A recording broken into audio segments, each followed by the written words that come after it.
but you'll see people that may have a very similar looking injury where one person can just like do whatever you give them and they do pretty well. And some people, it's like I can give them one thing and then they are laying on the floor.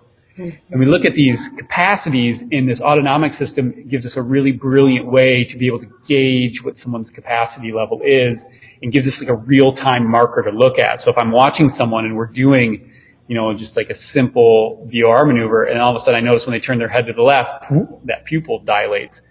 I know that we've exceeded that capacity. So I have to do something different. I can't just continue to do that thing or I'm just going to blow that pathway out of the water.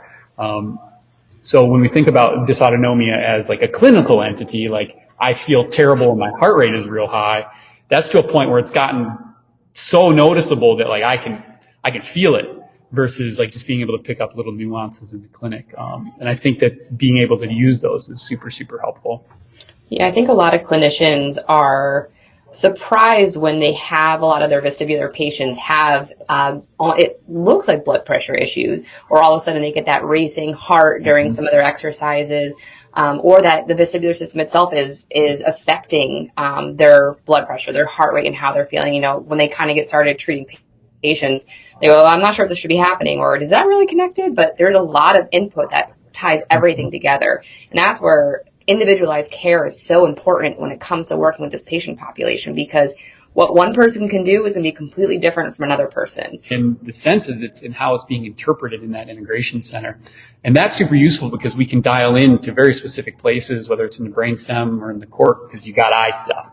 Or we hope this is going to work because you got ear stuff. But rather thinking about it like, let's dive in there.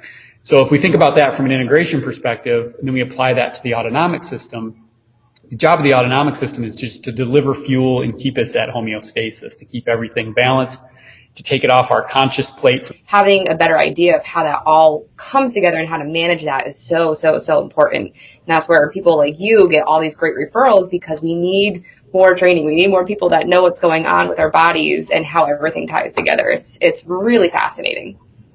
Well, that's super kind of you to say. I'm lucky enough where I get to speak to people from all sorts of different disciplines, which is super fun for me.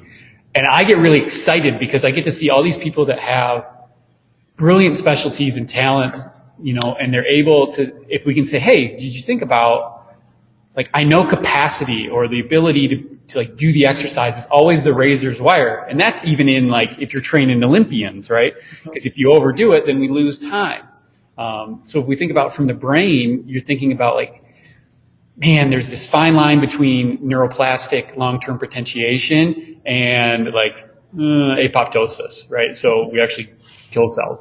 So that fine line applies to like all of us. So being able to understand that fine line, I think, is a tool like just for everybody. So I get super excited to talk about it and to share. And I just think just giving that one little piece to everyone else's talent really helps them be like virtuosos within their own discipline, and it helps them stand out, which is great.